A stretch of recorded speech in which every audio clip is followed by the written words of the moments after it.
Greetings. David, are you ready? Greetings to you all who have joined us on the Surplus Trust Policy Dialogue Forum. Today, we are looking at the implosion in ZANU-PF. Sorry, David, can you hear me? Hello? David?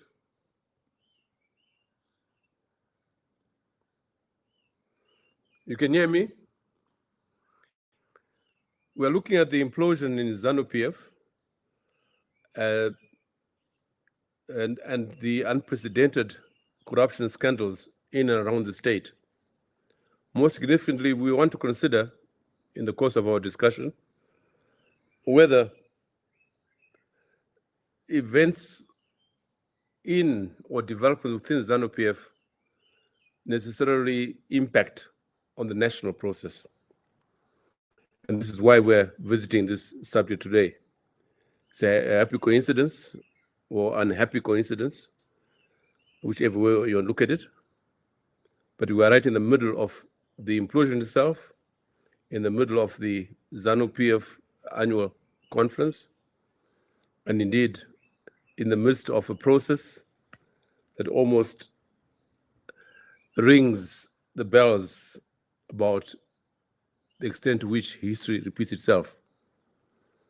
Most significantly, we have here four among the best luminaries we have in Zimbabwe, in the media, in academia, but people who have been engaged,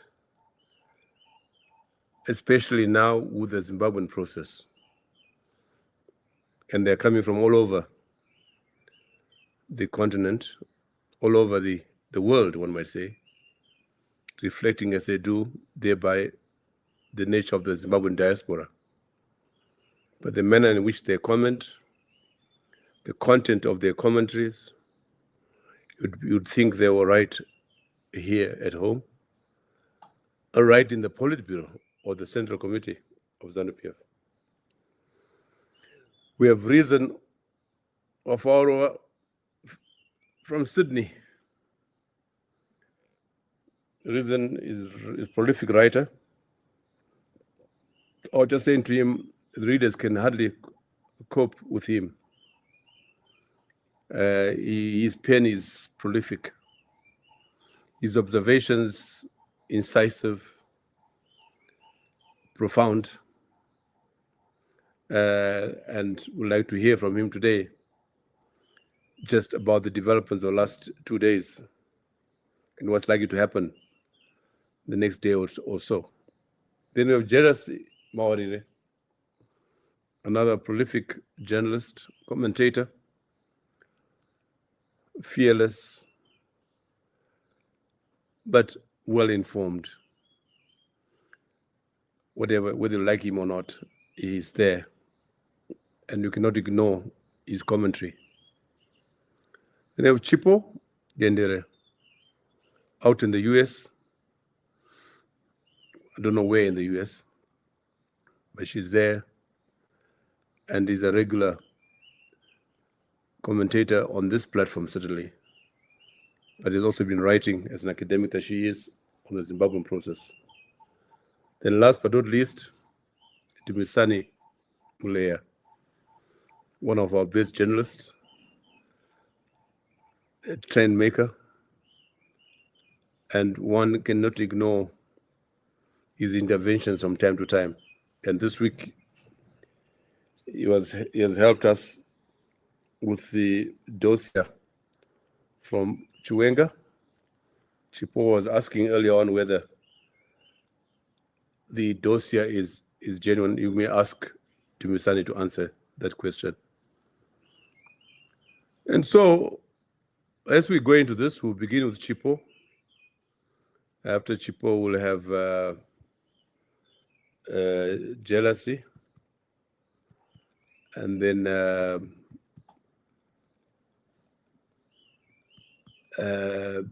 Reason first Chipo first, then Reason, then Jealousy, then Dumisani. Some of the questions we want to consider today are, how did we get here? Is history repeating itself? In that context, is it inane to speak about the Constitution, by the way? Those of you who have used the issue of the Constitution as central in fighting, in trying to push back the 2030. Wasn't the Constitution torn up in 2017? Question to consider. Secondly, is this about corruption or purely a power struggle? And given the exchange of notes between Chiwenga and Mnangagwa, whose dossier was read by Ziambi, there appears a tendency to put corruption issue in the background, sadly, to become a non-issue. As someone says that there's a Muliswa, everybody's corrupt, therefore why talk about corruption? Thirdly, what is the balance of forces in the current tussle that's before us? And lastly, what's the likely outcome? Where would the chips fall this time? More importantly, what does this mean for Zimbabwe now, in the immediate future, and in the months and years ahead? So these are some of the questions. As I said earlier on, there is no attempt to prescribe or proscribe. We are here with people who are expert enough in the field, who are as conversant as Zimbabwean situation as all of us are. And therefore, we want to defer to them as we begin the conversation. Chipo Dendere, welcome. Hi, everyone. Thank you, Professor Ibo Mandaza, for having me on SAPES. It's always a great time to be in conversation with you. I am going to work with the assumption that many of our guests might actually be part of the Gen Z cohort. So our assumption that people are well-versed with the politics of Zimbabwe or how we got here might be not entirely true for that younger generation. And I keep seeing a lot of them engaging online. And given the global context that we're in, where Gen Z is playing a central part, I thought it might be important to give them some framing, right? That what we're seeing in ZANU-PF is not new. And I'm not a historian, so I'm sure some of the other historians will be correcting me live on Twitter or other spaces. But what we're seeing is not new. ZANU-PF has constantly had factionalism. The first break, I think, happens in 1975 when Dabaning Stole is, I wanted to use the term cooled out, but I didn't get enough time to do the research to see what was the involvement of the military wings of the party at the time. So Dabaning Stole is kicked out and Robert Mugabe becomes the leader of the party. At the same time, we also see this fissure, right, where we end up with ZANU and ZAPU as separate entities. I also think another fissure that people often ignore is how Banana was replaced, right, by Robert Mugabe, and Banana sort of just goes and disappears, and we're not talking about him. That something else that ZANU-PF is also good at, what they realized in the 1980s, is that the party at the time functioned better as a unified big umbrella. So that's where you get the unification in 1986, because they realized that the big umbrella works better for them. And I'm going somewhere with this. So throughout the 90s, we've got this big umbrella, we've got smaller parties, people that leave the party. But what we quickly learned from ZANU-PF is that, as the saying goes, it's very cold outside of ZANU-PF. So there are all of these people that leave the party, but very few of them, with, the exception of Tekere, maybe Irene's, Margaret Longo to some extent, Jonathan Moyo to some extent, we might think of them as people that defect from the party and are somewhat successful. But with Professor Jonathan Moyo, we see him coming back to the party. And then the next factionalism that might be interesting to young people is the 2013 fissure, right, where we talked about weevils and gamma talks. And I love that ZANU-PF always has these creative names for their factions, even though right now we've got Jigananda as another one. And then, of course, 2017, which everybody's more familiar with, the infighting, which was precipitated by what many of us believe, that some people in ZANU-PF believe that Grace Mugabe was being set up to take over from the president. And even at the time, the general in his remarks argues that the reason why they are removing the president from his position is because of corruption, right? That they are worried about corruption in the party, that the president is surrounded by these criminals that are looting. And this is something that General Chiwenga is to have alluded to in the document that's circling. And as Professor Ibo Mandaza said, I'm having a little bit of trouble completely believing that he penned this document. And I think it's because we live in this age of fake news and a lot of things where sometimes you don't know where the reality is, right? But in the document that's being circulated, the general is said to be arguing that, you know, we find ourselves in the same problems that we were in 2017 with corrupt individuals surrounding themselves around the president. So that's a little bit of just a very brief history of some of the factionalism within ZANU-PF. And then something else that I think is critical as we begin this conversation is to pay attention to the survival of the party itself, right? Absent the various individuals who are in it. So the brand of ZANU-PF, that's what the fight is about.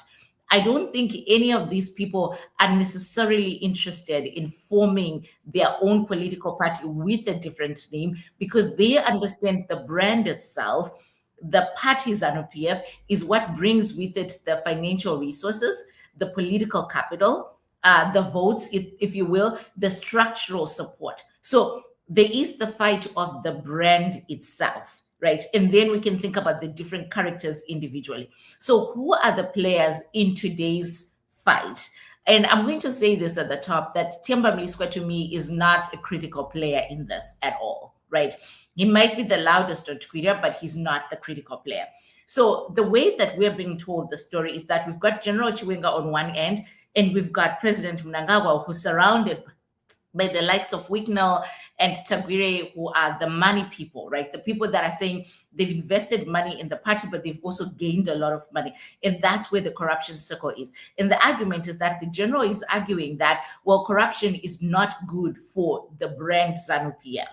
And to me, this is what's critical, is that one of them is saying that this is not good for the brand ZANU-PF. Well, what does this mean? Professor Mandaza assigned us to think about what this means for us nationally, but I even want to think about this in the international context.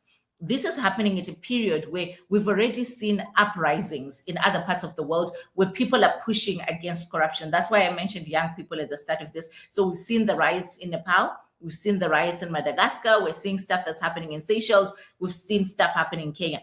The difference with all of those places and Zimbabwe is that at the moment, and Nelson Chamisa is somebody that I respect very well, so I don't want this to be taken the wrong way, but I don't think that we have the kind of opposition party that we had in 2008 that could get people on the streets. This is not to blame ZANU-PF. The difference between 2008 and 2025 is that we think the military is playing a much, much different role. So my colleague Miles Tendi would say, well, wait a minute, the military has always been involved in Zimbabwean politics, and that's true. But in 2008, we were not particularly seeing tankers playing the same role. So this is where we are. So there is no, and I hesitate to say this because I don't want to downplay the work of the opposition and other people there, but we don't have, and you know, Nelson Chamisa himself has taken a break, right? So I think I'm fair to say we don't have an opposition that can galvanize people around the complaints on corruption. And corruption is the big story. It's the big story nationally. It's the big story internally. If this was at a time when we had an opposition that could get people to protest corruption independent of ZANU-PF, then we might have a very different conversation. But that's not available to us right now. So the fight for and against corruption is going to happen within the ZANU-PF framework, right? So who are the players? What are they interested in? They're interested in the brand ZANU-PF. What we're not going to see is a crumbling of the brand ZANU-PF. This is a fight for ZANU-PF. This is a fight for the continuation of brand ZANU-PF. This is a continuation of their liberation struggle argument. And I think it's really, really important for Zimbabweans to sit with this, to accept this, that whichever side you pick, right, whether you pick the general side or whether you pick Mnangagwa's side, you're picking a side to extend the life of ZANU-PF.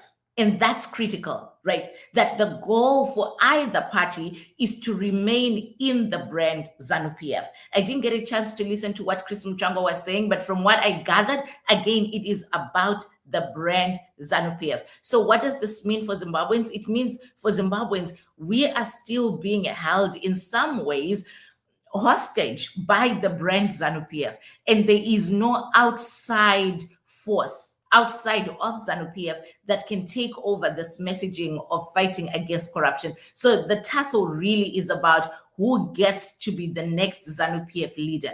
Will we see Mnangagwa respecting the constitution, as he said that he would? And I've got reason to believe that he might. I think Mnangagwa is concerned about his own national standing.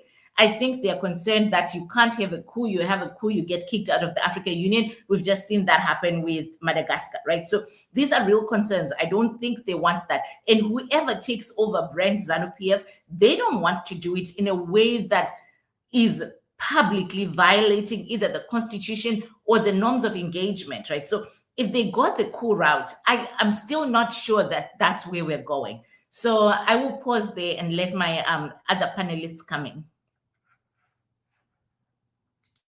Chipo, before you go, just two questions.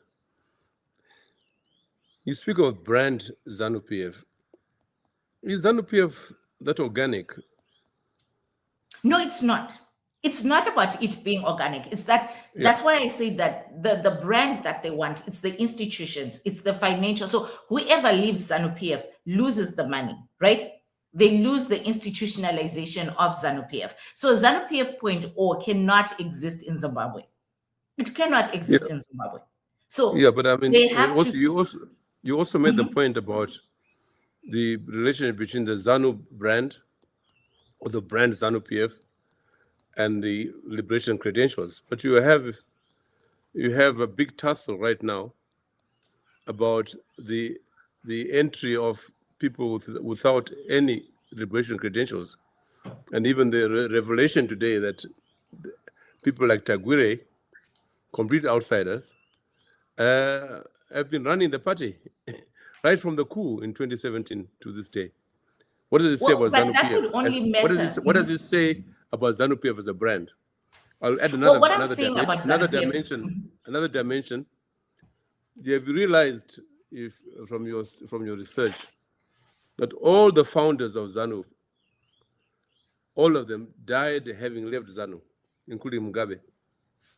So what does it say about these political parties in Africa? Are they organic or merely platforms for self-aggrandizement, platforms for retaining power, platforms for gaining power? And in the case of these Jigananda, as they are called, that they realize that ZANU-PF is only important as a platform to get into power, not so? That's what I'm saying, that the brand itself, right, it's about survival. It's about political survival of particular individuals on either side. It's not about values in the sense of, oh, we're doing this because we actually really care about corruption, or we really care about the livelihoods of Zimbabweans. It's about which vehicle keeps me in power the longest. If ZANU-PF didn't matter, right, and if somebody could just start their own party with their millions of dollars, then Tagwire wouldn't have fought so hard to get into the Politburo and to get himself titled Quad Tagwire, right? So there is something that you cannot survive outside of the party ZANU-PF. So the vehicle, it's about survival. It's about political survival. It's about influence. So it's not ideological in the sense of like values and beliefs or caring about voters. It's that if Chiwenga leaves ZANU-PF, as Mujuru did, could he form a party outside of ZANU-PF that can get the votes, that can get the money, that can get the institutional embeddedness that ZANU-PF has in the government, in the country, with the people? And I don't think he could. So the fight is about to keep the party absent their ideological beliefs, because it is a vehicle, right? That's how you make your money. I mean, how do we think some of these Gananda, whoever they are, have made their money? They've made their money through the party. So it's not necessarily, and when I say liberation credentials, I mean, there is a playing around of who is the new comrade, right? And there's a really good article that I was just reviewing by a junior scholar who's talking about the new comrades, and that ZANU-PF is constantly creating new liberation moments. So 2017 itself is considered a liberation moment. If you read Ziambi's response, he says, well, Tagwire was effective because he gave us $5 million for this new fight for our rights. So they're always reconstructing the idea of the liberation struggle. And they can do this in perpetuity, right? But ZANU-PF, don't mistake this. The brand ZANU-PF is about keeping power. It's about where can you get the most power and where can you make the most money. But Chipo, I'll come back to you about the role of the money people. I mean, Tagwire has not just been bankrolling ZANU-PF. There are rumors that the extent to which he has also bankrolled the opposition, including the leadership of the opposition. So I'd like to some comments from you about that. There are new revelations coming out as to the role of Tagwire in the Zimbabwean political process as a whole, not only in ZANU-PF, but even the opposition. I'll come back to you. Reason, out there in Sydney. Welcome, Wanamai. The floor is yours. Thank you, Professor Mandaza.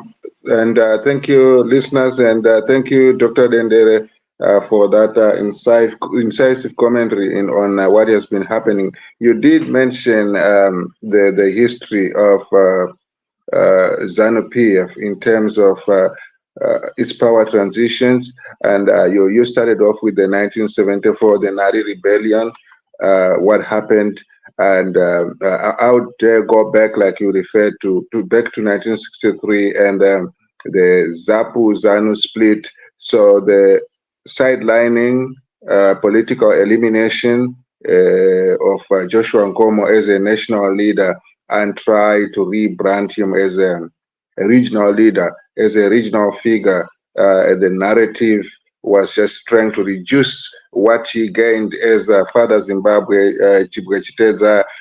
I come from Masvingo. When Nkomo was in charge, he had so much respect in places like Gutu, when it was just ZAPU, and people did not really care about the language he spoke and where he came from. But when the split happened, a new narrative was conveniently created to try and trim him down to a regional, tribal kind of leader, and then other players at that time were sidelined by slander and a lot of propaganda. So you are looking at the internal settlement versus the external settlement, and then people in jail, and then you got Ndabaning being targeted and reduced to the same kind of situation that Nkomo faced. And then the Mugagawa Declaration and the role of the military at the time. And then we got ZIPA coming up, and then people don't realize that the Mugagawa Declaration, when we look at the people that were involved, the Mandas and other players in the Mugagawa Declaration, these are the same people that actually got derided later as Vashanti, and then were thrown by the current president, Muchikanda Bozo, in this dungeon pitches in Mozambique. And the narrative was they were traitors and so on and so on. So we saw the Vashanti, and it's a transition. So they were heroes in getting Mugabe in there. And then when Mugabe was in there and they raised issues about Mugabe, they were rebranded as traitors. And this is the continuation that you see right now, that when you come to the latter day, the politics, they could not really taint Tekere because he had a big brand. So a lot of force was used to try and fight Zoom. In Robert Mugabe's own words, he tried to use his background as a child of a reverend or a pastor that he knew, and he tried to use personal weaknesses and try to say, when we walk to Mozambique, take it one day to walk back, and those kind of things. So you get these narratives created each time there's a conflict to rebrand someone as a nobody and things like that. That is how the party has been surviving. So you're moving to 2004, and the uplifting, Mugabe was just playing games, the uplifting of Mujuru as a hero and even promising her that you're going to get to the top. And the whole idea was to neutralize these men that we now have.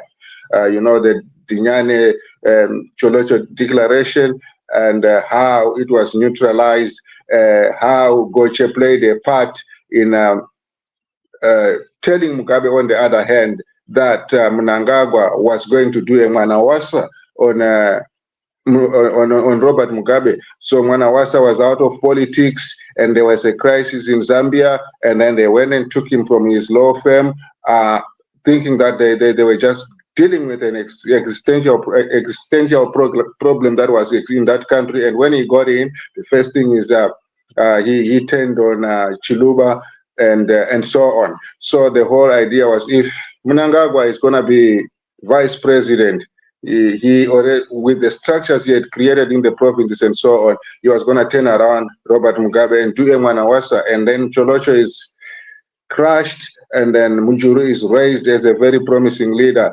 And I came to Zimbabwe in 2009, 2010. I had a personal contact with Webster Shamu, at the time, the political commissar of ZANU-PF. I think I got into his office at about 9 o'clock, and I left at about 12 midnight. He had 2 mobile phones. They never stopped ringing, both of them. And each time somebody was calling, they were calling from all parts of the world. They were there. So at the time, the whole country was being restructured to align with Mai Mujuru. And this is where Mr. Shamu was. I had other issues that he was supposed to attend to me, and he would talk to me for 2 minutes, and he would be on his phone, and he was so busy. And they even tried to get my influence coming from this part of the world to see, what can you do for us, comrade, and so on. So I listened, I saw what was happening. They were basically creating a structure. That's what we are seeing today, the issue of political structures that are parallel to the actual structure. So people that were not seen as pro-Mai Mujuru were just being sidelined. Elections were manipulated.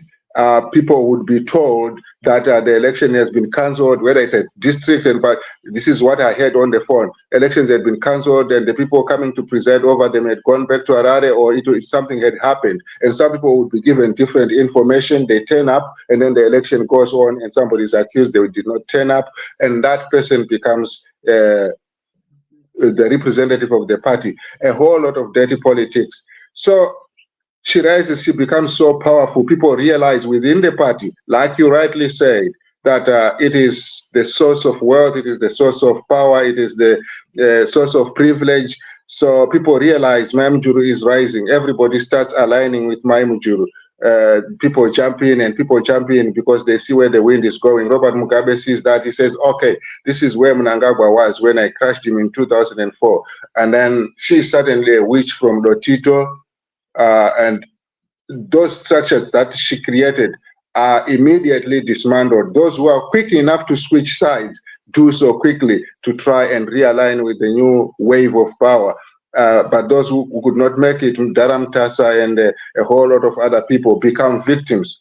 And we hear Mnangagwa coming up with stories, framing them that in 2008 they had pegged their things going, and all these narratives are false, just like a whole lot of narratives in ZANU-PF are really false, just to suit the what is there. So people are painted whatever they are painted, and then somebody has to rise after that. So the person that got kicked out in 2004 comes up again after the fall of Mai Mujuru. And as soon as he comes up, they realize, okay, this is the man that we never wanted to begin with. So what are we going to do? Mpoko comes in, Grace comes in, and a new force comes in, some guys calling themselves G40 rise up, and they get the power. And then the rupturing happens in 2017. And you have touched on all these things. When the rapturing happens in 2017, it involves the whole nation. So what we have at the moment in Zimbabwe is exactly what the Western countries have had, a bipartisan. I do understand, I just was listening on the news, I do understand that there is a threat. In fact, they're even calling it a threat that the bi-party system in the UK is about to be disturbed by some guy who has come up with populism there and might be the third force that will win government in the UK. So you got the Republicans and the Democrats in America, and you got the Tories and Labour in the UK, and you got Labour and the Liberals here joined with Nationals in Australia. And when Labour was in the situation where Triple C is in the 1940s here in Australia, when they got to that situation, it took them 22 years to be re-elected, and so it became a de facto one-party state. This is where Zimbabwe is today, a de facto one-party state, where we have ZANU-PF, and the alternatives are within ZANU-PF. And if you try to come out of the alternative outside ZANU-PF, it is not possible. Why is it not possible? Because when Mnangagwa got in, Jonathan Moore used to tell us that this man is unelectable, and he knows it. And that was a fact. He knows it. But he is also a very effective strategist. So when he came in, the issue was how to make himself relevant and how to remove the threat of unelectability. So what we saw at that particular time is what happened with Mwanzora, 2018. So you got this sponsored faction, the legal gymnastics that are now playing within ZANU-PF. Really, you laugh when you look at it to begin with. The court victories of Mwanzora are a duplicate of the court victories of Chabangu after 2023. So those court victories were manufactured. You got Justice Malaba sitting in there to facilitate. We got people like Jacob Mdenda sitting there to make sure that he puts a legal face to political chicanery happening in broad daylight. So whatever the MDC alliance won, and whatever the shortcomings within its own structures, what happened is that was snatched away from them by ZANU-PF. And those MPs, that's when Mnangagwa realized that people can be bought in Zimbabwe, because political careers are now a last resort in terms of livelihoods. So people get into parliament and they don't want to get out of it because they want the allowances, they want the privileges, they want the cars and things like that. So he saw the playbook and did it with Mwanzora. And then they literally captured the opposition in that period. And in 2023, they won a number of seats again, with Chamisa claiming he won the victory in terms of the presidential election. But Mnangagwa realized that he could come up with a plan, and then they get Chabangu, they do whatever they did with him financially, they compromise everybody, and now we are at a situation where we got these power centers. On Mnangagwa's side, you got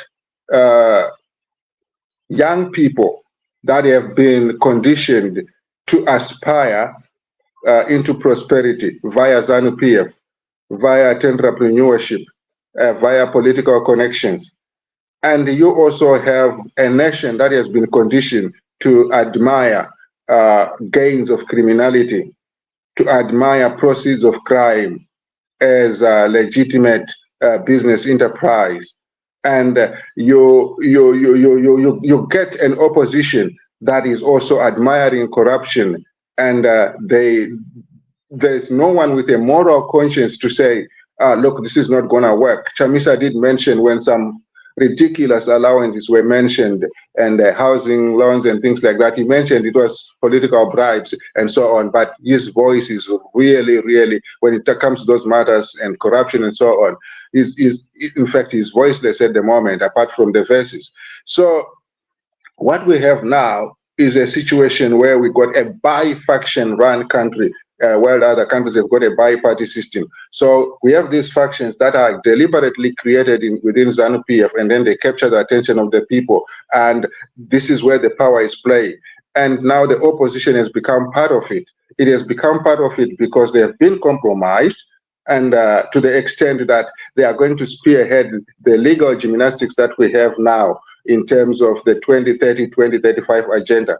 So we get all these narratives being created that there is a problem since 1990 because we had the executive presidency. There's too much power. So if this president was reporting to parliament, this is one of the arguments that's going to be laid out. If this president was reporting to parliament, then the parliament would have the power to kick him out and there would be more accountability. So let's, in the meantime, try to create a parliamentary president so that we'll keep the two-term limits, but probably on an election system that would allow parliament to control the president. So we made a huge error in 1990 when we did the 6-year presidential term and different elections from the general elections and created too much power for a president.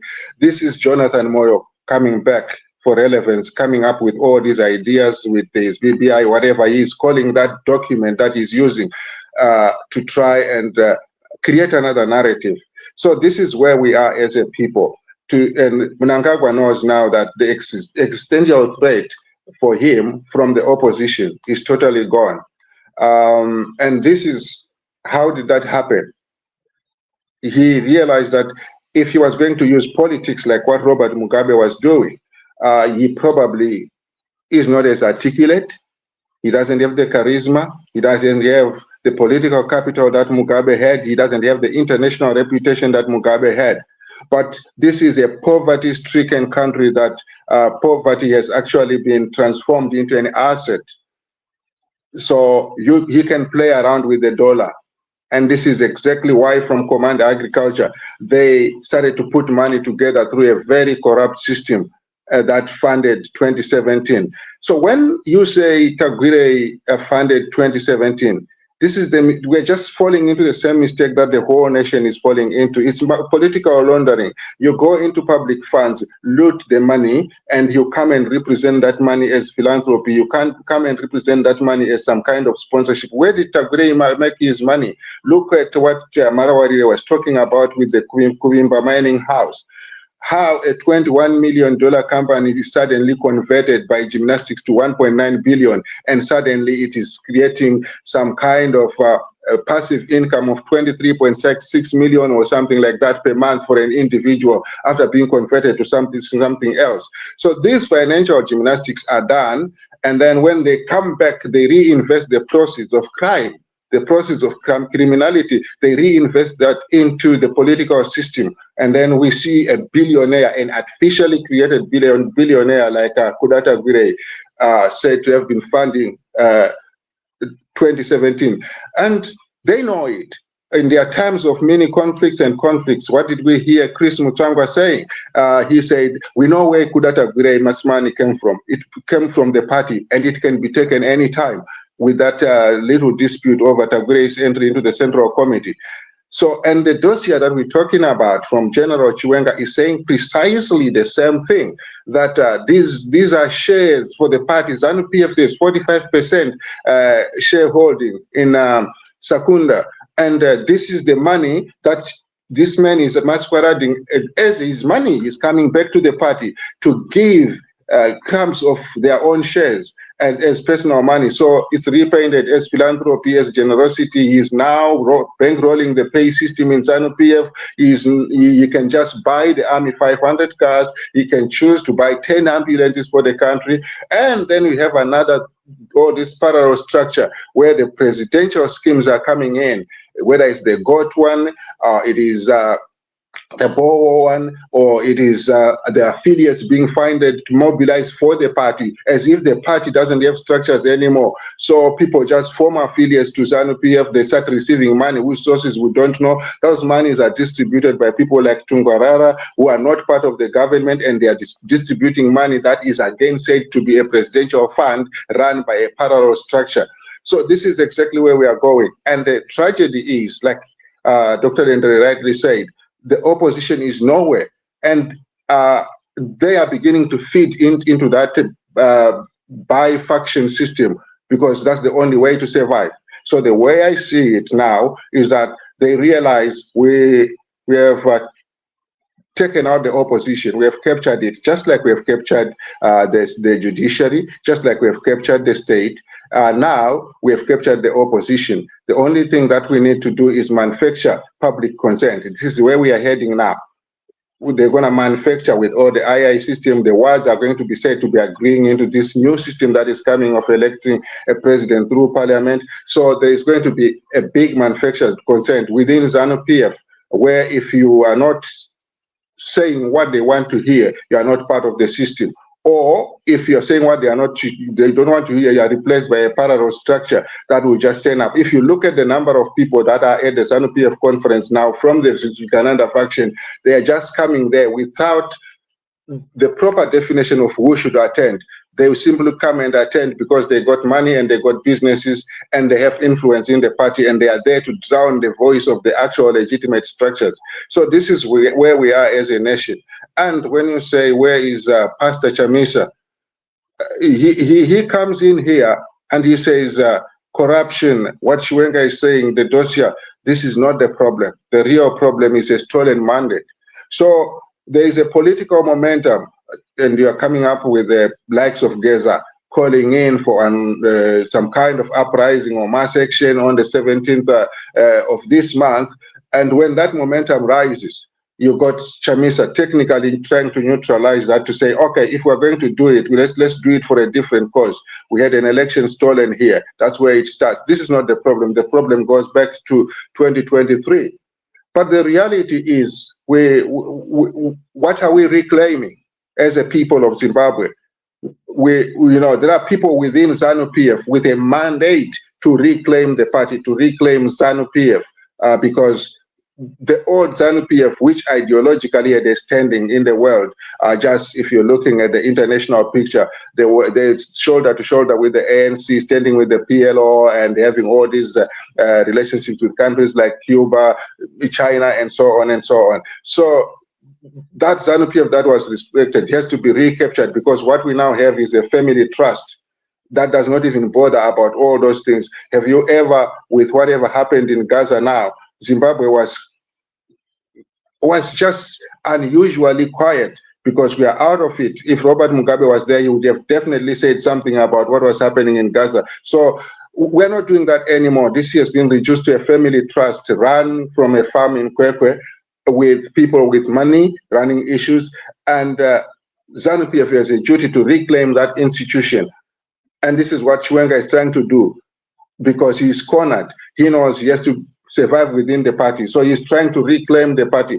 But the people of Zimbabwe have a duty to reclaim the country, because the opposition has been now dragged in as stooges into this political system. So this is how I see the cycle. Going back to 1963 and the coups and the one last point that I'm going to mention is that the end of the leaders has always been similar to say, Mnangagwa comes in to bury Ntabaningi Stole as a national hero, when 2 generations, 3 generations grew up with a different history about the man. Under Robert Mugabe, there's just no way anybody imagined that he was worthy of hero status, because we were just told of a man that did not want to fight, a man that was having secret meetings with Ian Smith, a man that was too cowardly to fight, and so on and so on. So a narrative was created. And then someone who was inside, because they have no political clout, say, okay, to correct this, let me just try to bury this guy as a nice guy, and I will be seen in a better picture as somebody who understands. But he was out of the party, and Robert Mugabe himself is not at the hero circle, was no longer a member of ZANU-PF. And we don't know what's going to happen to Mnangagwa when this family trust project collapses, which I believe is going to collapse. I do not see it succeeding. This whole idea of 2030, 2035, I do see some kind of rupture happening, but I do not see this happening. How it is going to happen, because there is a disconnect now. my understanding is Chiwenga is connected to the grassroots structures of the military, but is not connected to the middle management and the top management. This is where Mnangagwa is playing his games to say, last time the generals were together, this time you've got the Mondas and the other people that are openly spying on other people and giving information, and people are just being eliminated, either by death or by restructuring the Sanyatwes and so on. So that is what he's playing off, while the soldiers at the ground are really sharing the idea that this is unacceptable. The Uganda's regime has to go, but there is no one who can give that order for the tanks to roll on the streets. And the issues of how that is going to be managed in terms of transition and acceptability with the African Union and so on, all these things are coming in. So Chiwenga has to play around that to say, okay, if the soldiers that purportedly support him on the ground are not going to come on the ground, how can he use their presence and their threat at least to get Mnangagwa to stop certain things? So what I can see is just, this is where we are. And if Mnangagwa realizes that you are bold and you are coming out, he is very easy to throw people under the bus and change political system and re-strategize. This is exactly where we are, and this is how I will end. Chiwenga realized that you confront this man, he is likely to throw a few people under the bus. You keep quiet, he's going to keep going. That's why he made noises before Mutare. That's how he started to be vocal, to talk, to try and create a situation where the momentum to go and restructure things in Mutare, and the other period we are forgetting is 2027. Everything is being done to restructure ZANU-PF towards the Congress. But is there restructuring at all, reason? I mean, my question is really, what is the balance of forces now? Today, the 16th of October. What is the balance of forces? Let's agree, that this is just a power struggle. Yeah. I think one would argue it's inane to talk about reclaiming the party. We have heard that before in 2017. There's no evidence at all that the coup in 2017 was about reclaiming the party. I mean, the cynics will say it was all about looting. There's nothing left of the party anymore. It's about looting, retention of power. And if that is so, what is the balance of forces now in this battle for access to accumulation? Where do we stand? Where does 17th of October, tomorrow, what will happen tomorrow? People want to know. Right. What will happen tomorrow exactly? That's the question. So what we must realize is there were agreements in 2017 between the power brokers, and I'm talking about General Chiwenga and Mnangagwa as a beneficiary of circumstances. Really, the real issue was the military. It was not for the idea that of G40 and whatever they were selling, but they needed a front, and this is how Mnangagwa benefited from it. He was no longer the victim that he was in 2004, just like he was an opportunistic beneficiary of Wamai Mujuru's downfall. So there are agreements that were made when these things happened, and if those agreements had been met, the party would be having the face of unity. If Mnangagwa was openly grooming Chiwenga, for example, and saying, oh, we only have 3 years, in 2027, this is our presidential candidate, and he's coming in, I'm retiring, that would bring some kind of continuity, because the actual agreement that I hear was there that he wasn't even supposed to come into 2023. That is where the transitions. But then he started to shift, because he had agreed that he was going to do it for 5 years and then allow the general to take over, and then they go on like that. But, so he went. But reason that was a deal among criminals, one might say. Mm-hmm. I mean, there was a coup, which was an outcome of the overthrow of Maimujuru, in which both Mnangagwa and Chiwenga were involved, right? Mm-hmm. I mean, let's not forget that. So when you talk about pact post-coup, It's a pact among villains. Huh? Can't we agree on that? The party is gone. The soul of the party is gone already. You know. So there's two pacts that happened at that time. So Chamisa was talking to me the other day, and how Morgan Tsvangirai got in, and how Chamisa himself got involved in mobilization and his reluctance and so on.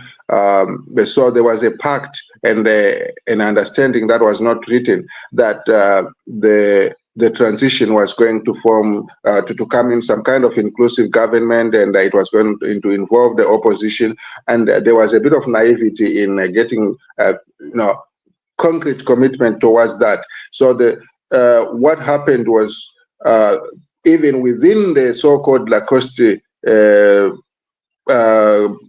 faction itself, as soon as the coup happened, what Mnangagwa did is come up with gatekeepers that were invisible when the transition was happening. And these gatekeepers, what they did is, first, they closed the gate on Tsvangirai and the opposition figures and what they had promised. So there was a pact that, okay, when we do this, before we go to an election, we're going to do this together and so on.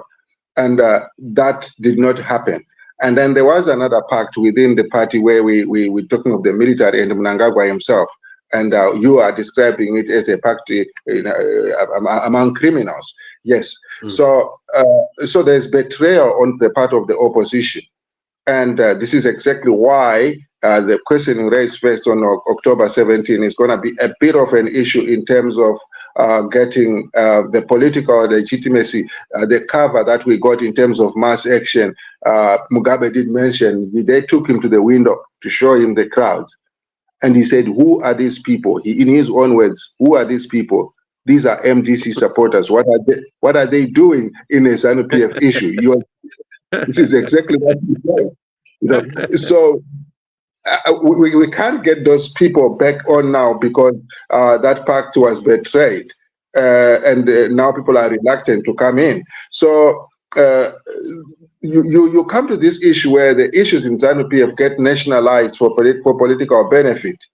And that's what that's what is happening now, to say, okay, let's nationalize this a bit and cross the bridge, and then we see what we can do. This is where Darageza is coming in to try and create a national face, and so that we might cross the bridge and deal with this family trust issue. But again, it comes down to what I say. For this to happen, we have a bifaction system, just like they have here. Brilliant ideas they have in America, in Western countries. Brilliant ideas, you hear them. It doesn't matter what you do. If you are not part of the two parties that have been exchanging power over the decades, you're not going to make it. So what we now have is, our power is within ZANU-PF. Opposition has been totally incapacitated. So but not only the opposition, but the people. I mean, are you aware that most people are cynical? They see this as a factional fight within ZANU-PF, as it was in 2017, and people are really, at most people see in this fight between Chiwenga and Mnangagwa the opportunity of a loophole, an opportunity to refer things to mass politics again. You know. Yes. So Chiwenga is seen as a hero, inverted commas, only if his opportunity, if he grabs the opportunity, as an opportunity in which people as a whole, Zimbabweans as a whole, at home in the diaspora, can hope for a better tomorrow in Zimbabwe. Otherwise, this battle is really is a factional fight within ZANU-PF. Wouldn't you agree? It is a factional fight within ZANU-PF. What Chiwenga is riding on is two things: the myth that the gun controls politics, and he has got the gun. So that's the myth that he is riding on. But second, does he have the gun? Does he have the gun? That's why I'm calling. I mean, that's the point. That's the way I'm calling it a myth. That question really makes it a myth. So, but it's a myth that is riding on, and he also is coming in to fill the moral vacuum that has been created by this egregious criminality, egregious corruption. So there's a moral vacuum in the country. Who is going to speak against these blatant looters? Who is, and people want Chamisa to speak. Chamisa is very reluctant to attack corruption for reasons best known to himself. I have personally engaged him. I wonder why. We'll come back to that. We'll come back to that. I'll be coming back to you, Reason. Let me move to Jealousy Maori. Jealousy, you've been listening to the discussion so far. Can you come in? What are the balance of forces now before us in this battle? Quite some interesting submissions. Yes. I will not get back to the framing that the two presenters did. The framing in terms of the contesting powers, but I think I can actually make some bit of interventions, especially on the question that it seems there is an agreement between you and Wafaro that the fight is purely factional. But if a fight is descended into the area of our constitution, of the national constitution, then it ceases to be just a factional fight. It becomes a national fight. It becomes actually a fight over fundamental and existential questions in the country. We are looking at a situation where the constitution is about to be violated. And some professors have been roped in to come up with high-sounding documents that they actually acknowledge that their framing and the way they are introduced through Parliament is to give a veneer, a semblance that these are documents which contain sentiments that are coming from the people. But clearly they know this is an elite creation, the creation of a need to change the constitution, and changing the constitution to keep primarily two unelectable people in power, Emerson Mnangagwa and Sengezo Chabangu. You see, Sengezo Chabangu is in the Senate. He's not a product of any democratic election. He is a product of some political skullduggery that was initiated by Mnangagwa himself for this purpose that we're seeing playing out now, where Sengezo is the one that is championing the motion to change Section 92 of the Constitution in order to ensure that initially Mnangagwa gets to 2030, then thereafter he gets to 2035, and that we don't have elections, we ban elections in the country. So we have two very central figures who are unelectable. We have a very strong phobia against elections. And if you read the document that Jonathan Moyo did for Shikamo and the Parliament of Zimbabwe, the BBI, the Breaking Barriers Initiative, you can see that there's a running theme in there, which shows that the people that are supposed to be served by that document are very afraid of elections. And they come up with excuses that elections have been very divisive, they've been toxic, so let's ban them. But if we want to study the history of political toxicity in this country, we might not say its genesis is found in Jonathan Moyo, but certainly Jonathan Moyo becomes Minister of Information, and the toxicity and intolerance and polarization in the media starts, and it cascades into every sector of our society. We captured both the media and popular culture as ideological instruments, and pushed pushed a narrative that was geared towards denigrating anyone with a different perspective on any particular subject of the matter, that mattered at a particular historical time. If Jonathan Moyo thought that Maim Juru wasn't supposed to be the successor to Robert Mugabe, he would create an entity. You still remember the IMPI initiative. He created the IMPI initiative ostensibly to research on ideas on how to reform the media. But that initiative was primarily and predominantly meant to capture the media so that he goes on an onslaught against Maim Juru. He did that in February 2014 until Joyce was ousted from ZANU-PF. We are seeing Jonathan Moyo reincarnated. In fact, before that, we see the hand of Jonathan Moyo in those so-called Meet the People rallies. Very acerbic language used against the political opponents, descending actually and degenerating into some kind of a pub brawl in terms of how political messaging was done, against Mnangagwa. And that toxicity is being smuggled in again. You saw the way Ziambi reacted to the allegations that were laid before the Politburo by General Chiwenga.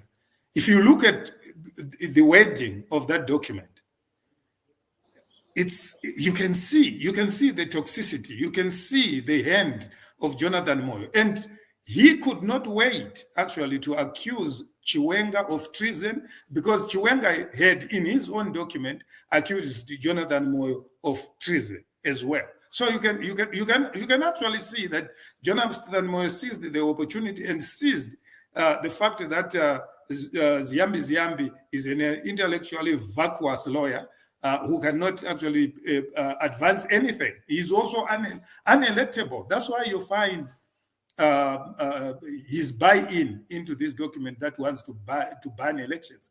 This guy is a guy who was defeated in ZANU-PF primary elections twice in 2023. He was defeated twice. Defeated first time, he complained that there were irregularities.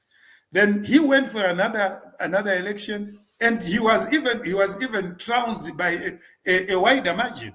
So we have a problem in Zimbabwe of unelectable characters who want to stay in power for as long as is possible, and they've now found a turf in the amendment of the Constitution in order to allow themselves to stay in power. You look at if we suspend elections until 2035, it means one of the biggest beneficiaries is Sengezo Chavangu. Sengezo Chavangu would do 15 years as senator without going through an election. This guy was never elected by anyone, but he finds himself as a senator. And a senator who is pushing a document with far-reaching implications on national stability and how Zimbabweans choose their own leaders. He was not chosen by anyone, and he expects Mnangagwa not to be chosen by anyone. That's why he's pushing this kind of emotion in parliament. And you see the play of money in this initiative. I've never seen, Dr. Mandaza, you were part of the Constitutional Commission. You had public consultative meetings on the various issues that the Constitutional Commission draft addressed. You gathered views from people, but there was never at any point that Zimbabweans were incentivized by money to attend such kind of gatherings. But here we see a very shocking phenomenon where people are promised that you register online in order for you to attend this meeting. And once you attend, you stand a chance to win a Ford Ranger. There are 11 cars that have been mobilized. to reward. I don't know how it works, because people are supposed to be discussing, according to the same document, existential and foundational questions, national questions. And how do you pay people? How do you pay people to discuss foundational issues about their own country? The fact that you want to persuade people to come to those gatherings, it betrays some nefarious agenda somewhere. And I'm glad that even the document in itself, the BBI, it talks to the need to create some semblance of public participation. They say we are going to get to go for these public consultations so that it appears like the ideas contained therein are coming from the people. It's clearly, I can actually read a particular paragraph within that document which talks to that. And you can also actually look at even the language that is used against all the people that are opposed to the BBI initiative. In this document, Jonathan Moyo says, the special motion, the BB motion, should be moved in Parliament in order to disabuse naysayers and merchants of confusion of the simplistic and misleading notion that the initiative is nefarious or is a partisan ZANU-PF agenda. You can see the language. This is a document that purports to advance detoxification of national politics, hence the need to postpone elections and introduce a cooling off period. But a document which then isolates those that might come in against that as naysayers, describe them as naysayers. People like you. Yeah, merchants of confusion.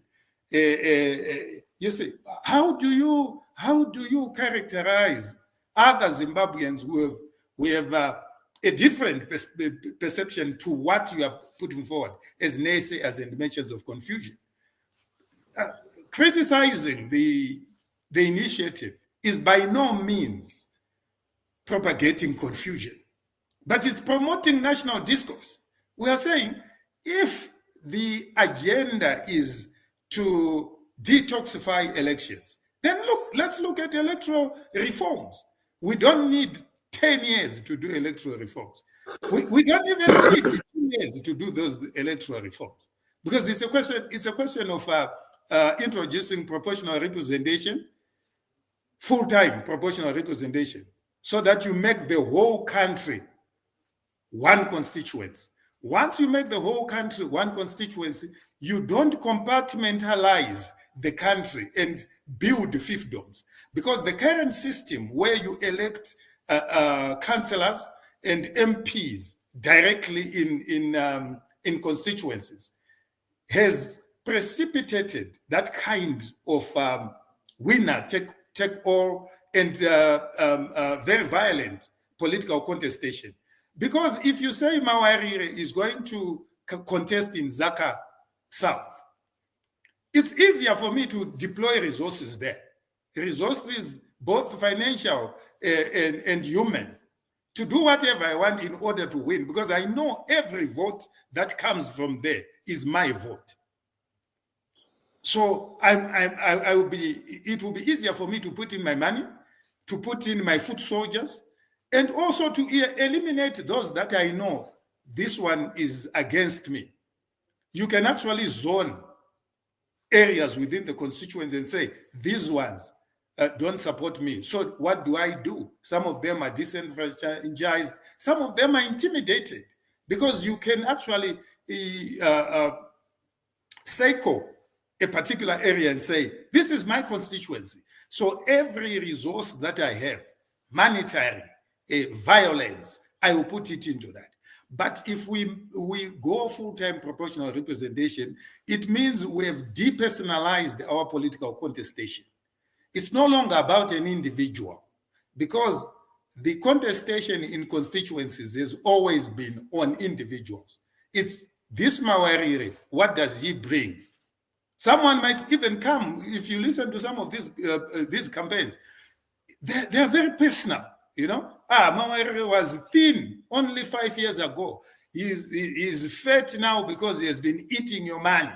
That's the kind of rhetoric that ends people votes in a first past the post electoral system. But if you make the whole country one constituency, it means what you elect is a party, and the party is not an individual. The party is an organization, it's an institution. So people want to vote for a political party with a constitution, a political party with a manifesto, a political party with party programs that they can see. But if you look at the kind of political campaigning that we've been doing under the first past the post electoral system, it's personal. That's why you get someone saying chamatama, someone saying gobbling. It's very personal. Even Jonathan Moyo was saying in 2018 to Emerson, let's pay him. It was him, Emerson, not ZANU-PF as the political party. So let's depersonalize our politics by ensuring that people vote for a political party. And a political party is not an individual. Therefore, it becomes then imperative for any political party that is contesting for power to lay out its party programs, its manifesto, and its different approaches to maybe international relations. How do you deal with the question I have is just, how sustainable is this BBI, given the exposure of it that you have done, you in particular, and also given the balance of forces that are being played out right now, yesterday and today? How sustainable is this? Well, people would argue that to the extent that, one, Tagwire is now on the Central Committee. Two, that there's been a retort to Chiwenga's dossier. How sustainable? Can one argue that in the balance of forces now, that these people are likely to run with the BBI? All that Jonathan Moyo has written? Is the game over, or is still to be played out? I think it's still to be played out. The BBI, how do you see the game being played out? What's your scenario going forward?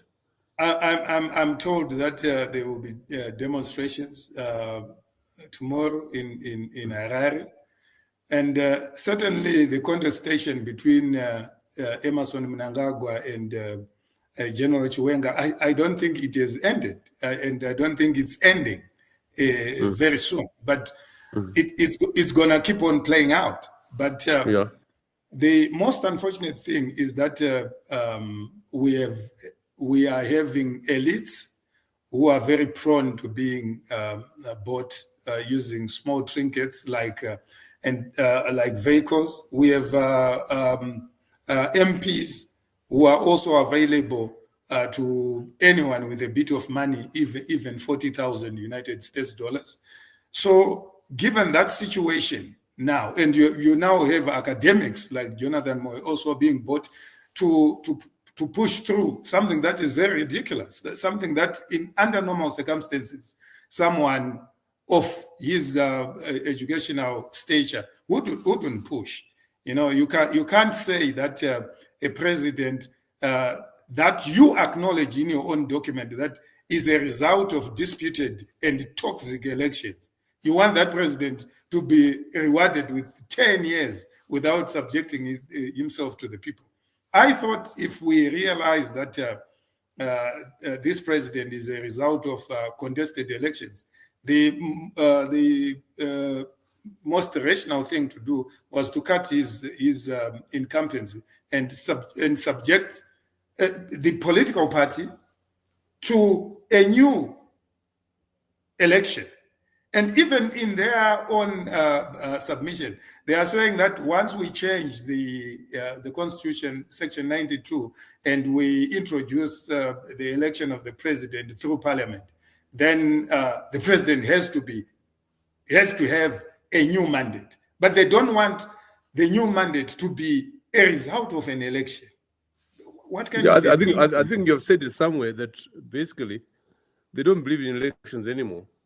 They don't believe in elections anymore because... So basically, and secondly, it appears that those who are pushing the BBI have made a conscious choice and a belief that they could find perpetual sunshine in the current regime. Clearly, it's a choice between change and constitutionalism on the one hand, and power retention at any cost. Wouldn't that be the position? That's it. That's it. But to add on to that, there are also a lot of stakeholders, a lot of other players who are coming in, especially the Jigananda factor. Those people are coming in without any history of succeeding in any election. You find out one of the major funders of ED and this BBI shenanigan is Tagwire. Tagwire is getting into the ZANU-PF Central Committee without being elected at any Congress. So that's the culture, that's the political culture that has been built. Scott Sakubganya, he finds himself as MP in Mavuku without subjecting himself to the people for election. Sengezo Chabangu is a senator and who is actually pushing this motion. He was never elected by anyone. Mnangagwa himself, according to the same document, is a result of disputed elections. So what kind of a country are we pushing? We are having very fundamental decisions, national decisions, being made by people who are accountable only to their mafia system, which has enabled them to loot the state. Jonas, I'm sorry to push you like I'm pushing you now. Really, what's the likely scenario between today and 2-3 days hence? What are we likely to see in your view? What we are likely in another conversation, I put it to you that I put it to some people I was speaking to last week, that the reason why Tagwire is being brought into the political fold is precisely as a means of the succession playing out. The fear that Emerson, who was 87 years old, that he could go anytime physically, and that therefore Tagwire is being brought in as the kind of security in terms of succession, retention of power, and also retention of the accumulated wealth over the last 10, 20 years. What's your view on that? You said what is likely going to play out. What is likely going to play out is that the ZANU-PF conference would go on, adopt the so-called resolution number 1 of 2024, and maybe a committee is set to see how legally the resolution can be implemented. Yes. But after that, there could be an implosion that might be even worse than 2017. And then the outcome of that implosion, where would the chips fall, as the title of this discussion says? Where would the chips fall? Maybe prophets would know that, but but definitely, if you look at the simmering, the fissures that are there, the situation is ripe for implosion, and that implosion is not a far-fetched possibility. It I'll can come happen. back to you. I'll come back to you on that. Okay. let's talk to the next prophet, Muleya. Dumisani. Thank you. Dumisani. Muleya. Where will the chips fall this time? Forward. Unmute. Dumisani. Dumisani. David, can you help?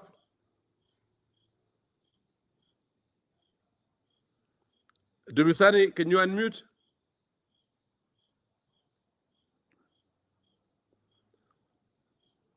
Dumisani?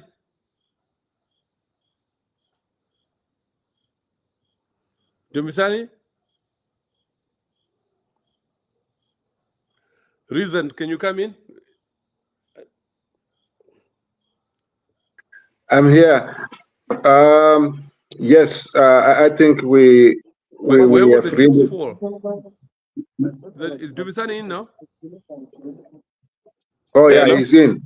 Okay. Hi, Professor. Sorry, but my connection was bad. Where are you, Ekaya? No, yeah, I'm at some conference here. Okay. I was just asking the question. If you're listening to the conversation I was having. Yeah, I was listening everything. Yeah.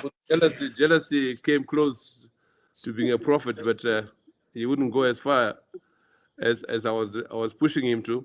And I thought maybe you, an erstwhile analyst and one who has been watching the events very closely through the news hawks, where will the chips fall in the next few days, given this tussle, this almost bloody tussle? Where will we be tomorrow, Saturday, Sunday, or Monday? Well, I think if we look at the recent trajectory of events, and particularly events during the course of this week, on Tuesday in the Politburo, the Central Committee yesterday, we are seeing a movement towards the adoption of what they call Resolution 1 from the Bulawayo Conference last year. They will pass a resolution in order to implement that, because they were already in the process anyway.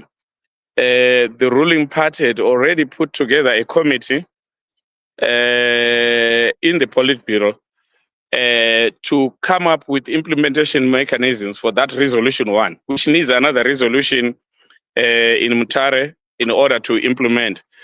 So the immediate development that we're going to see is that going in that direction, which means they will adopt the new resolution to implement and come up with a specific implementation mechanism, which is already underway anyway, because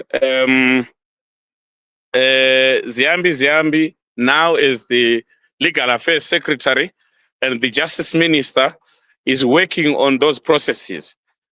And then you have the Secretary General, the new Secretary General of the party, Jacob Mdenda, who is also Speaker of Parliament.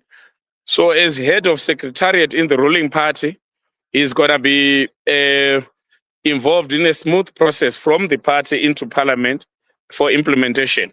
But the big question is, what sort of implementation mechanism are they going to come with? We know what this constitutional route, that what they are trying to do, which is basically extend Mnangagwa's rule beyond his 2028 second term constitutional limit to 2030. They need to go through the defined constitutional route, which is amending the constitution and subjecting that to legislative processes and a referendum. They don't want that. We now know for sure they don't want that route. So this means that they are going to try to develop another route, which is what the Minister of Justice and now the Legal Affairs Secretary, that's what he's dealing with now. And he has hired some consultants around that, people to try to help to find, to break the barriers. How do they implement this thing? So that is one of the major issues they will be grappling with, to say what sort of implementation mechanism can we develop in order to implement this resolution from Mnangagwa to stay on. It's going to be very difficult because many constitutional lawyers have said that it's not easy to do this bypassing a referendum. In other words, you cannot use parliament only to postpone elections in order to extend Mnangagwa's rule by 2 more years. I am talking about 2 more years now, but we have now come to know that there are different kinds of views around that. Some want that by to go as far as 2033, which means to be extended by 5 more years, which is a full term, which essentially means a 3rd term. Some are now talking about different years, 2035, which is a proposal that is circulating around. So all these things need to be crystallized into a document that comes up with a roadmap of implementation. So that's what they'll be grappling with in the next few days. Come end of conference on Saturday, they need to come up with a plan about how to implement this thing. So that is the technical part of the process. That is away from the big politics, away from the succession battles that are going on. But tell me, is this all about preempting Chiwenga, or something bigger than that? It is partly about preempting him, but it's largely about preventing him from coming in as a successor to the incumbent, that is, as a successor to President Mnangagwa. They don't want him at all. That is their bigger goal. So it's a question of anybody but Chiwenga. So this process is about extending Mnangagwa's rule and preventing Chiwenga, and then finding an acceptable successor to Mnangagwa after the extension. So you think the Tagwire factor is all about that as well? Yeah, the Tagwire factor comes in when we are looking at who are the possible successors to Mnangagwa after. Of course, the most likely one, all things considered, is Chiwenga. But we are now seeing that these guys have shifted the ground away from him, and that is why some names are featuring in the equation. Now you have Tagwire featuring there, you have PV Sibanda featuring there, and these are the big names. And those who are very close to the process, they are saying the really guy who is likely to feature more significantly going forward is going to be PV rather than Tagwire. PV seems to have much more clout, much more experience, history, and what we understand is that the president himself favors PV rather than Tagwire. And then, of course, there is the case of Chris Mtswangwa. Some people say that he has those ambitions. His name features there. I don't know how much traction he has within the party over that, but he himself has been shy around that subject. He doesn't want his name to be featured significantly in that. So we take it that probably he is thinking that maybe it's a bridge too far for him. He might be aiming maybe for vice president, not for president. What is it that has made Chiwenga, who has been central, so central since the coup of 2017, what is it that has become so objectionable about him? What's your reading when you talk to party members? What is it that's made him, where people have gone so far to create this BBI, to do everything and anything to ensure that it doesn't get in? I think what is objectionable to President Mnangagwa about Chiwenga is that he does not see him as a person who is going to protect him after power. You see, most of these leaders who want to determine their successors in that way, they are mainly driven by protecting the gains of their rule. That is material gains mostly. And there is also the question of accountability on top of the material gains of their rule. In this case, he would want to protect what he got as president, that is financial, material, the assets. He would want to protect his family thereafter, which obviously includes quite a lot of young children. He would also want to protect himself from being held accountable for the excesses of his rule. There are many things that Mnangagwa can be potentially held accountable for. I mean, he has been in governments for 45 years now, and a lot of ugly things, ranging from human rights abuses to corruption, have happened. Some in his name, some in the association with his name. So that is part of the problem. So he, in his estimation, when you talk to people around him, Chiwenga is not the right guy to protect him, and therefore he must be blocked and put. We have to put. The logic goes, we have to put another person who can then protect us. If this one comes in, their fear is that he might actually not just fail to protect him, but he might hold them accountable for many other things, particularly the things that is raising now around corruption. So to them is not an option. They need, and they are working around trying to find a successor that is acceptable to them. And the Chiwenga is not one of those. But how do you wish him away? He's there. He's a well. How do you wish him, how do they hope to dispense with Chiwenga? Yeah, he's a major feature. I mean, he's a luminary of Zimbabwean political history, the liberation struggle, and a luminary of Zimbabwe's military political affairs. So you can't just wish him away. But I guess that's the reason why they have launched such a huge campaign to fight him. Sorry, you're breaking. Can you adjust your microphone? You're breaking. Can you repeat that, please? Yes. Yeah, I was saying that he can't be wished away. He's a luminary of Zimbabwe's liberation struggle, of the country's military political history after independence. He can't just be wished away. So that is why they've mounted a huge campaign to try to sideline him from this succession race. They are doing anything and everything to get rid of him. And as things stand, the balance of forces has shifted in their favor, and that is a major setback to him, because of late he's losing ground. We can see what's happening there. His ducks are not in a row. A lot of mistakes have been made, strategic mistakes on his part, which has landed him in a position where he has lost ground. But obviously, that is just a part of the picture. I mean, there is a bigger picture to this, which is the involvement for other players outside the ruling party.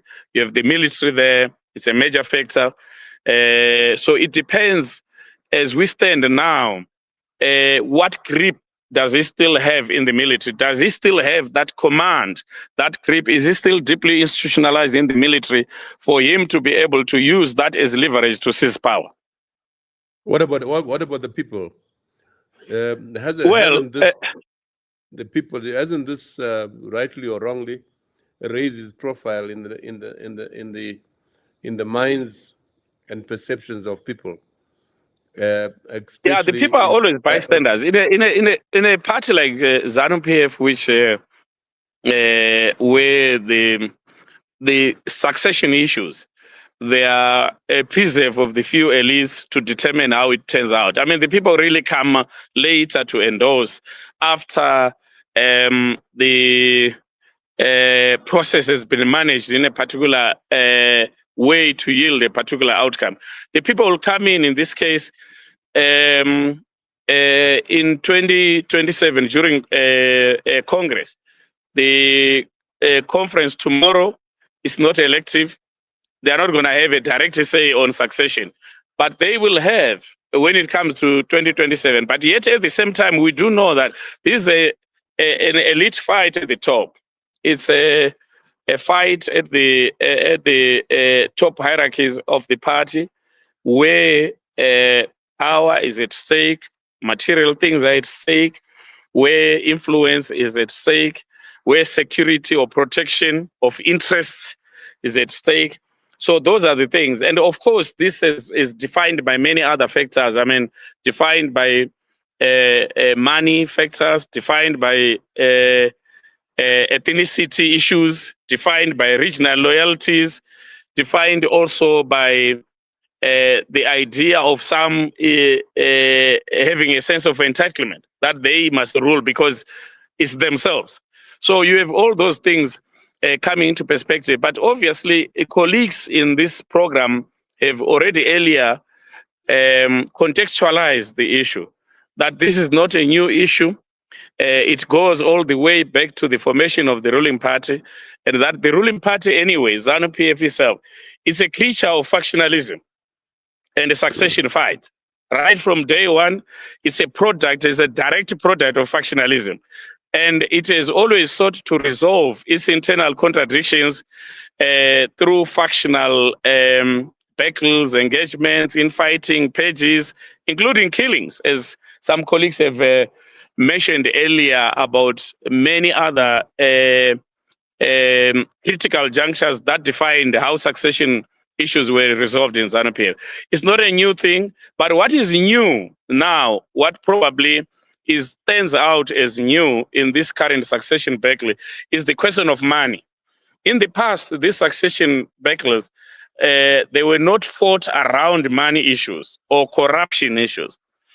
They were fought around positions. They were fought around ethnicities. They were fought around regions and power itself. But now we are seeing a new dynamic involved here, deeply involved, which is the money factor. So if you want to probably characterize the current fight, it's a fight between the gun and money. Who will win between the gun and money? We don't know. So far as things stand, money is winning. So for you, the chips are falling with the money. Yeah, for now the money is leading, because we had one of the contestants saying, if you have money or if you have wealth, you can have power, and if you have power, you can have the military to protect your money and power. You can see the conceptual thinking around that, around the money wing or the money faction. That's how they are looking at it. That money is going to be the main difference. And those like myself, who have been pushing the idea of a transitional authority, you don't see an entry point at all in this game of power, wealth, and wealth. Yeah, the entry point is always there. Probably is the best route. The transitional authority is probably the best route. But then the problem is for it to be accepted by both sides when they are fighting, not the transitional authority put differently there. It's a route towards unlocking or breaking the logjam for Zimbabwe to move forward. But these guys, that's not what they are fighting over. You are fighting for something totally different. And when you are talking about them, the reason why they will not listen to it, they are saying, no, you don't understand what we are fighting for. They are fighting for positions and money. But you are saying, let's fix interest at all. Yes. No, you've been so you are talking about two different things there. You've been very blunt and very, very incisive in your observations.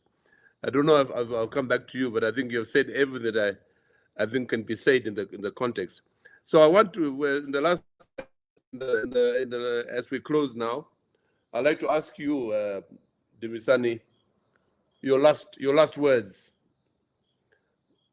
Well, but my last words would be that I think we are back again to another counterproductive fight within the ruling party that does not serve the interests of Zimbabweans, that does not serve the interests of the people, that does not take the country forward. This discussion within ZANU-PF is not about how to take Zimbabwe out of these problems and take it forward. It's about who gets what position and what thereafter, and what do their cronies get. That's what it is all about. It doesn't feature the people. It doesn't feature the country's interests. It doesn't feature about how to fix the broken country, which these guys are responsible. It doesn't feature at all any vision for Zimbabwe going forward. Those things are absent. No ideological content, no policy content, no program content, all about who gets what position, and thereafter, how do we access tenders, how do we make money, and how do we become rich as a clique, not as a nation. No, very, very, very blunt, to the point. Thanks so much, Dumisani. It was very useful having you. Thank you very much indeed. Thank you. Mr. Kuru, Jealousy, your last word for tonight. I know you're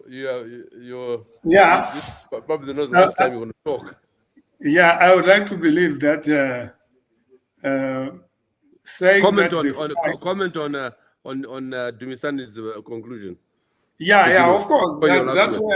That's where I was going. I wanted to say, I don't think the fight is just about positions or access to resources, because we are talking of a vice president who ideally is within the presidium. If he wanted to loot with these guys, then there was never going to be conflict.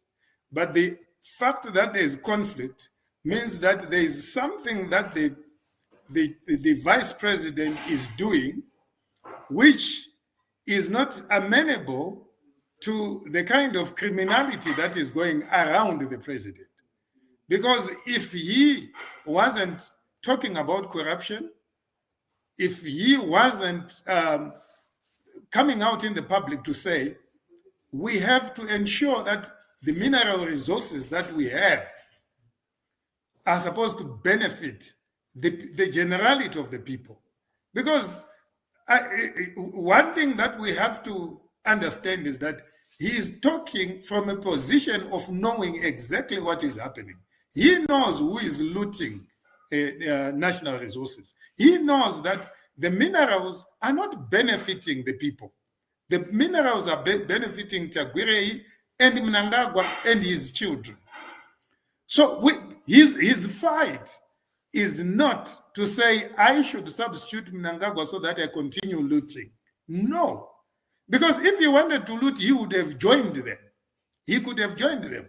His other comrades have actually joined. Those that are in the highest echelons of ZANU-PF have been bought by these Uganda, and they are turning a blind eye. The likes of Chinamasa, your relative Sekuru, he has been bought. He's living in one of these Uganda's houses. He has been bought. And the guy, that sharp legal mind, has been blunted by money. He's the same guy who made a presentation in Mlawa in 2024 saying that the resolution number 1 was legally unimplementable. But because of a few dollars that he was given, the guy is singing a different song. So the vice president, I think what is coming out clearly is that the vice president is doing this for the people of Zimbabwe. If he wasn't doing this for the people of Zimbabwe, he wouldn't have actually mounted that kind of an onslaught on the president. If you read that document and the document that he presented in the Politburo, and the kind of things that he was talking about, and those corruption cases had a direct impact on the president himself. If he was just a guy who wanted to loot, he wouldn't have gone that route. He would have just gone the route of praising Mnangagwa and also find his own small sector where he would also loot like any other person who is looting in ZANU-PF. But the fact that he's coming out and saying we have to arrest those that are stealing from the state, we have to make sure that we benefit from our national resources, I would give him the benefit of the doubt that he's doing this out of an abundance of the love for his people. And that's why he's paying the price. So, but Mulea has indicated that in the terms of balance of forces, right now, he seems to be on the back foot. So, in your view, where would the chips fall? Where would the chips fall? But these succession battles are always a marathon, you see. The pace setters normally don't finish the race. We have seen it in 2017. We have seen it in 2017. The chips haven't fallen yet. They haven't fallen yet. Maybe they will respond to the sound of gunfire. No, thanks very much. Thank you. Reason, your last words, Reason. Thank you, Professor. Look, thank you so much. Where would the chips fall if they do fall? Okay, yeah, good question. Look, Dumi raised an issue about the gun versus the dollar, and said the gun is winning the race. I think differently, actually. So, I mean, the dollar is winning the race. I actually think it's not the case. I talked of a moral vacuum, which what Jealousy was just talking about now. That these people, they've got the money. These people have got the machinery to manipulate and vandalize the law, which is exactly what they are doing through BPI. And these people are trying to manufacture a consent. But we got a constituents, we got the people. And yes, Zimbabwe has been, pushed and conditioned into some kind of consciousness.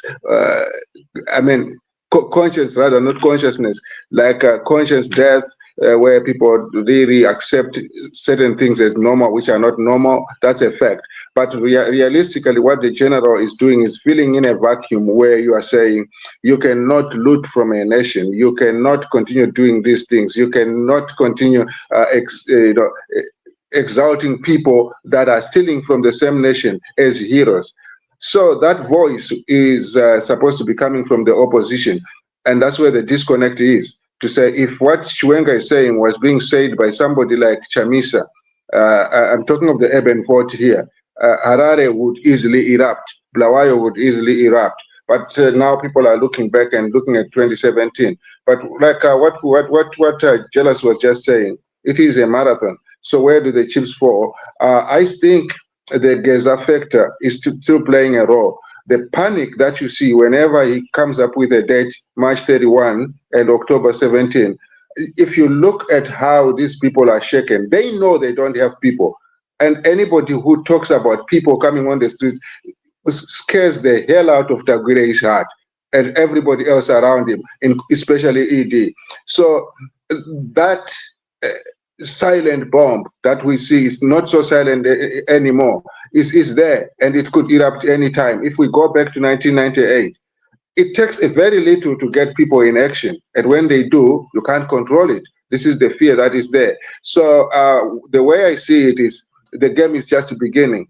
What General Chiwenga needs to do is basically not take off his foot from the accelerator, from what he has started with the dossier. He should push the narrative more openly. Each time he does in subtle terms, the way that the hell, just mention the word is Gananda. Look at what happens in terms of social media response, in terms of people. People just try to push him harder, say, go, they want to talk about it. So if he really comes out to say now it's an outright war, he's going to get a lot of support and a lot of traction. So if you look at the one-party system and Tekere being in Chiwenga's position right now, yes, they finally got him out of the party, but the one-party system which he was fighting did not succeed. So this is where the one-party system was when Tekere says to Rose and says, this is not what we fought for. This is exactly where we are with this 2035 project. It's exactly where the one-party state was. Is it going to happen? The 2035 project, Tekere sacrificed and killed the one-party state, ended up with multi-party democracy, which with one of the parties that he led being the main party then. But the main agenda of saying to Mugabe, this is not going to be a one-party state, succeeded. So this is basically where Chiwenga is going to help if even if he's not going to be the ultimate beneficiary, I don't see him going out of ZANU and going the Zoom way, but I can see him totally ruining this project, the BI project, and I can see them retreating on that. Whether that will but you're also aware and reference your own writings that the expectations and the debate around what's going on right now around this factional fight on the part of most Zimbabweans is the expectation that out of this will rise a better future for Zimbabweans. And hence such things as the NTA have come up and so forth. I mean, if it's confined simply to a factional fight within ZANU-PF and does not involve the larger populace, then we're going nowhere. Because as we went nowhere in 2017, right? Mugabe was taken out. Yeah. Yes, if we are going to have that route, the real possibility that we have now is pretty much the Chiwenga route. What Mnangagwa has done with any kind of inclusive national transitional authority is buy it off. This is what he has done. He has used the dollar. There's a face of it now in Chabangu. He's going to say, we're already doing it. We got the opposition. He's bragging publicly that we have the best opposition in the world. We are the most amicable, bi-party country on the planet. I heard him say that. So he already says we are inclusive with Chabangu. So he has created an artificial one, which he's going to maintain. If we're going to have a real one, it's the Chiwenga route. So either we are going to have elections in 2028, which would be a victory for Chiwenga, whether he is going to be booted out as the candidate for ZANU-PF. This is why I mentioned Tegere. That could happen, that, okay, he will mobilize around fighting the 2035, then they retreat. They say, okay, we're going to elections 2020, but you're not the ZANU-PF candidate. This is exactly how Tegere. That's exactly what happened to Tekere. Then he went in the Zoom way. So they'll probably come to 27 and say, okay, you have succeeded to defeat the BBI, but you're not going to be the candidate. And then they do the usual machinations of artificial votes with the Congress, and then they come up with some figure. Tagwire maybe, or Mnangagwa Sons. I don't think Chris will make it, but who knows? But these are the scenarios that I see, that if you are looking at a transitional authority, if Chiwenga succeeds, the prospects of one happening are quite high. But if this project keeps running, there's no chance. Mnangagwa already has a transitional authority pushing for the very extension we are talking about. It's an authority of unelected people masquerading as representatives of the people. No, thanks very much, Reason. Thank you very much. I mean, I want to thank Chipo is gone already. Chipo has left, unless she's back, but she was leaving for another meeting. So I have to thank Chipo, of course, for her contribution, but more Reason, Jealousy, and Mulea. And you have lived up to the people's expectations. We have more than 300 people today. That gives you indication of the interest in this subject, but also in the interest in the people who have been on this panel.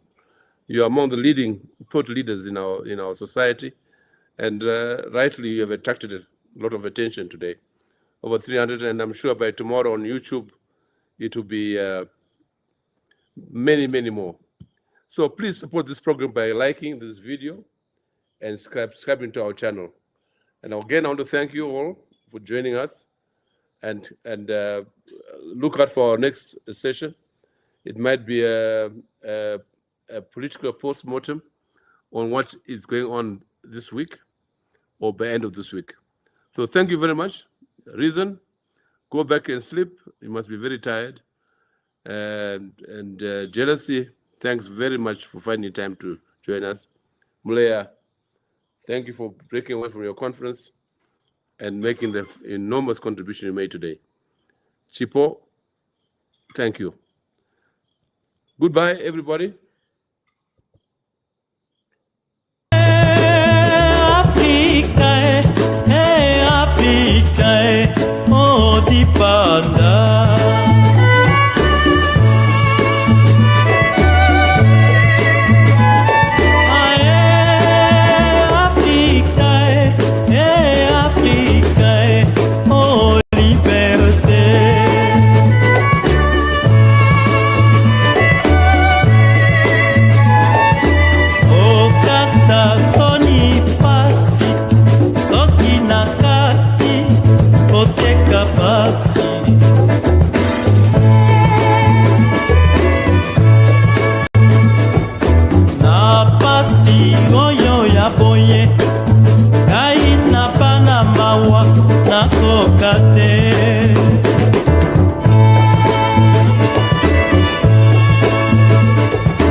nani ye Afrika